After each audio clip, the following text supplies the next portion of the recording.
पाठ का नाम किस्सा एक दिया सलाई का। एक दिन जबकि दोपहर में चौका बंद था, वहां रखी वस्तुओं में झगड़ा होने लगा।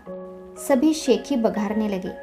तवा, कढ़ाई, थाली, कटोरा, चम्मच, यहाँ तक कि दाल की बटलोई भी अपने मुँह मियाँ मिट्ठू हो रही थी। शाम हो गई। घर की मालकिन चौके में आई। उसने दिया सलाई की डिबिया उठाई। पहले लैंप जलाया, जिससे रसोई घर में रोशनी हो गई। फिर उसने चूल्हा जलाकर ऊपर ताक पर दिया सलाई रख दी। सब वस्तुएं उसे देख रही थी और दिया सलाई मुस्कुराकर कह रही थी, देखा, रसोई घर में सबसे महत्वपूर्ण मैं हूँ। अगर मैं न रहूं तो तुम सबको कोई न पूछे। सभी वस्तुएं इस छोटी सी डिबिया से लोहा मान चुकी थी। उसके बारे में तरह तरह की बातें सोच रही थी। काफी देर बाद दिया सलाई नीचे आई और कुछ बातें करने को राजी हो गई। तुम कौन हो? कहाँ से आई हो? तुम्हें किसने बनाया है? ऐसे अनेक प्रश्नों के शोर से वह घबरा उठी। फिर कुछ संभल जाने के बाद दिया सलाई बोली, सुनो, इंग्लैंड में एक व्यापारी था। उसका नाम था जॉन वॉकर। उसकी दुकान में रासायनिक द्रव्य बिकते थे। लेकिन वॉकर केवल व्यापारी ही नहीं था, वह प्रयोग भी किया करता था। एक दिन उसने एक घोल तैयार किया, फिर पास पड़ी एक छोटी सी लकड़ी से उसे घोलने लगा।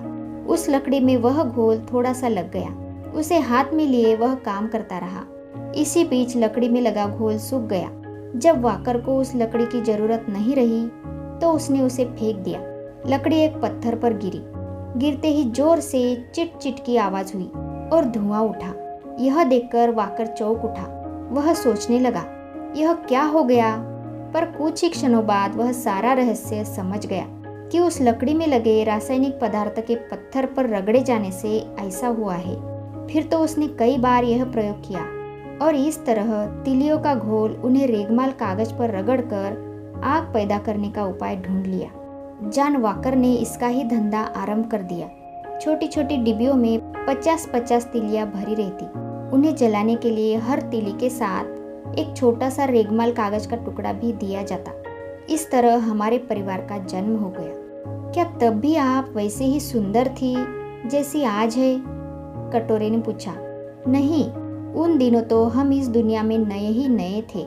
हमसे लोगों का परिचय भी नहीं हुआ था, इसीलिए वॉकर का धंधा साधारण ही रहा। कुछ दिनों बाद लंदन के एक व्यापारी ने पीला फास्फोरस मिलाकर हमें बनाया। इससे रेगमाल कागज रखने की झंझट दूर हो गई, क्योंकि वह थोड़ा सा घोल डिबिया की बगल में लगा देता था। पर इससे एक खतरा भी था। जरा सी रगड़ या धक्के से तिलियां जल उठती थी, इसीलिए उसे जेब में लेकर चलना बहुत खतरनाक था। आखिर स्वीडन के एक वैज्ञानिक ने इस खतरे को भी दूर कर दिया। उसने पीले फास्फोरस की बजाय लाल फास्फोरस के घोल में गोंद मिलाकर डिबिया की बगल में पोत दिया। जब तिलियां उस पर रगड़ी गई तो वे जल पड़ी। इस प्रकार मैं सुरक्षित हो गई। इसीलिए हमें अंग्रेजी में सेफ्टी मैच कहा जाता है। इस तरह हमसे कोई खतरा नहीं रहा। लोग हमें अधिक से अधिक उपयोग में लाने लगे। बड़ी बड़ी फैक्ट्रियां खुल गई। लाखों की संख्या में हमें बनाया जाने लगा।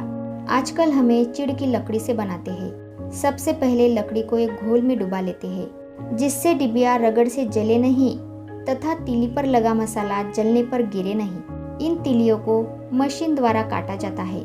इन्हें मोम के घोल में डुबाया जाता है। इसके बाद इनमें मसाला लगाया जाता है। यह सब काम मशीनों से ही होते हैं।